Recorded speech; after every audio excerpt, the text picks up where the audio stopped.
And when you look at the history of other countries, when you start going downhill in all sorts of political things, as in Spain before the last war, you see eventually you provoke the rise of extremism on the other side, and it can end in an appalling situation. One of the things I've seen is the suggestion that every time there's some new fact brought out or allegation brought out in relation to the Biden family, some are calling them the Biden crime family, and you've written about this, the evidence is muddy, but when something is brought out, then there's suddenly an indictment, and the mainstream media in America, which seem to be captured by one side, much of them, it seems to be almost a distraction from something about what Biden did inappropriately when he was vice president.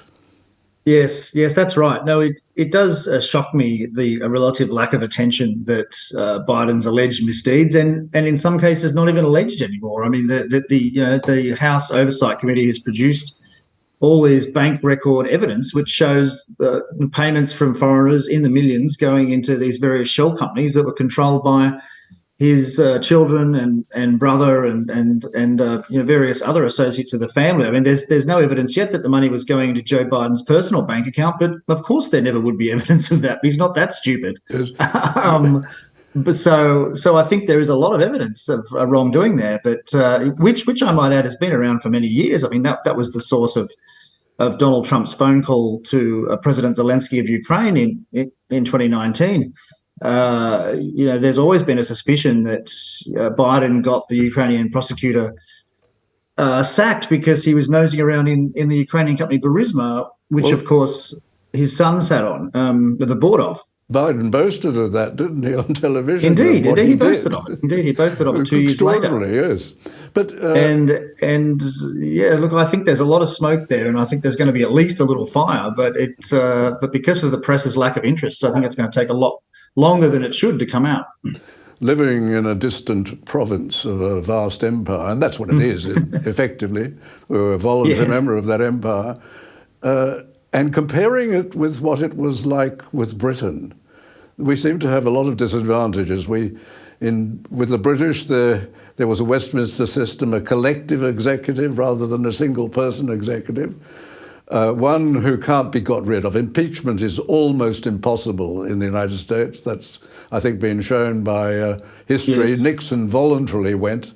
I doubt whether he would have been impeached, gone through right to the Senate. I know, me too. And the succession is ridiculous. In the British system, when Chamberlain was forced out, they chose a better person, whereas in the American system, with the succession going to the vice president, you can get someone who is potentially worse than the situation. Yes. What does that mean for us in our distant province? Well, look, I think it's a reminder that for all the virtues of the American system in terms of its formal separation of powers, there's still quite a lot to be said for the Westminster system and its flexibility. As you say, the government's not vested in a single individual; it's vested in a cabinet, and that can be rearranged very quickly without any election or any kind of constitutional issues. And I think it's kind of a way that we release pressure, I guess, political pressure in Australia and the UK, as we've seen there in recent years with their kind of whirlwind of prime ministers.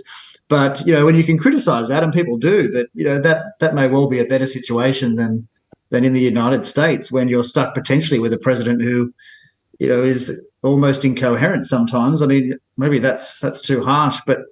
And the Democrats are in this position now that he can't step down, because then Kamala Harris becomes the president. She's the state, if you like, the embodiment of the executive, and she's widely perceived as not particularly effective either, and even less popular than President Biden. So yes, look, it is. I think you make good points.